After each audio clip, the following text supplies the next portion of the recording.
Okay, I just want to preface this video by saying that you can really, at this point, potentially skip this information. The last thing that I want to do is complicate any of this, because really what it comes down to in the trade room is we are looking for entries and exits. That's it. We're looking to get in at a specific price, never letting it go very much against us, and we're looking to exit at a very specific price, and that's it. So if you just focus on that, then there's really nothing to worry about. The reason why I'm going to give you this information is because I learned this information many years ago from a very successful fund manager, and it really helped me as I was going up in the ranks of my ability. And so I want to share this with you because we believe that we will have a tremendous amount of successful people that are part of this trade room, and this information I believe is very helpful to know. So this is educational. Don't take this as advice, please. Interpret it how you may, but I am not giving advice here. I want to help you understand something that I feel is very important that helped me early on in my career. So I want to talk to you about something called ME ratio. In other words, margin to equity ratio. And it's perhaps one of the most overlooked aspects of trading, and quite possibly could literally determine your longevity in the market. So margin is simply the amount of money required by a broker for a trader to effectuate trades on futures contracts. So in other words, in order to make a trade on a futures contract, there's a minimum amount of money that's required called margin. So at the time of this video, the current margin for the E-mini S&P 500 contract, according to the Chicago Mercantile Exchange's website, is $4,500. And each point of movement on the S&P is worth $50. So if you are on the right side of the trade and you make 10 points, you will have made $500 or 11.11% return. Now, fortunately, there are plenty of deep discount brokers whose margin requirements are not $4,500 per contract, but range anywhere between, I've seen, $300 to $500 per E-mini contract. So this means that $500, let's say, is required to control, or in other words, trade one E-mini S&P 500 contract. What this does is it opens the playing field to just about anyone. The caveat, of course, is that the percentage of gains and losses dramatically increases for lower margins because of the higher leverage. Okay, so the value of each point on the S&P remains the same at $50 regardless of your broker's margin requirements.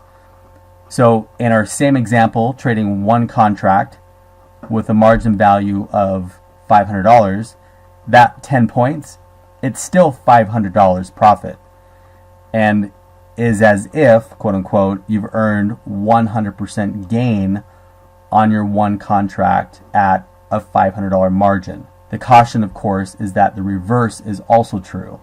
Okay, so it's important to understand that successful traders look at their return rates not from a leverage standpoint, but from an overall capital standpoint. So in the same example, a $500 profit, say on a $10,000 account, regardless of your broker's margin requirement, is a 5% return on the total capital of $10,000. So whether you are trading at a $4,500 margin or a $500 margin, a 10-point return is still 5% because it's still $500. Okay, so margin to equity ratio is a ratio defining the level of margin you have committed to any particular trade. So that just means how much money you have on any trade. So if we're going to use our $500 example, one contract is $500, so that'd be $500. Two would be $1,000, right? So margin committed divided by capital equals ME ratio.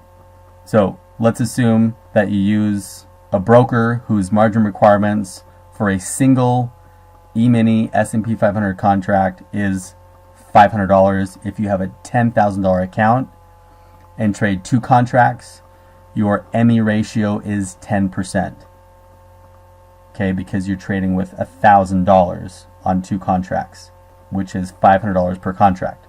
So in other words, you are trading with 10% of your capital, hence the ME ratio equals 10%. So viewing your return rates from a capital standpoint, along with using a reasonable ME ratio, allows for an abundance mentality. And really, it's one of the main components that helps to promote emotion-free trading and may help you book profits with realistic returns. So again, ME ratio is probably one of the most overlooked aspects to trading.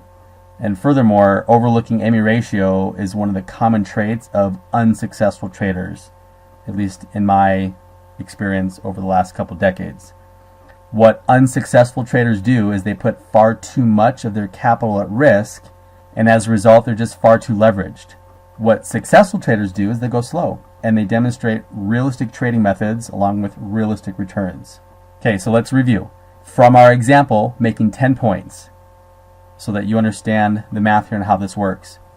10 points times 1 contract, and remember, we're at $50 per contract per point, equals $500 in profit.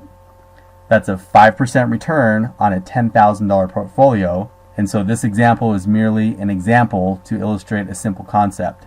And again, I want to stress, DOP Analytics is not an advisory service. This is not advice. I want to educate you on a very important aspect of the trading world, because as you increase your capital, it is very important that you manage it properly. And I feel that this information, because it helped me many years ago, and I want to pass it on to those of you that are going to go through this, because as you are increasing your trading accounts, it's very important that you have a proper approach. So if you want to last a long time and make lots of money in the process, you must determine what ME ratio is right for you. So one last note on the ME ratio, and this is really important because this will apply to a certain percentage of you. So often I get traders that email me stating that they're only able to open accounts with the minimum requirement. So every broker is different, and they all have different requirements to open an account, and it usually ranges anywhere between $1,000 to $2,500. I've seen even minimums of $5,000, but it's typically about $1,000 on most brokers. So the natural question is, how many contracts should I trade with? And in my opinion, the answer is simple: 1. Now, this is not advice, but really should be common sense. So fortunately, you are learning a trading method with high probabilities, and although results are not guaranteed and will ultimately be determined by you, even small accounts have great potential to grow. But this information is important because as you grow those accounts, no matter what size you're starting with, it is very important that you seriously consider this ME ratio concept so that you can grow these accounts effectively and last a long time.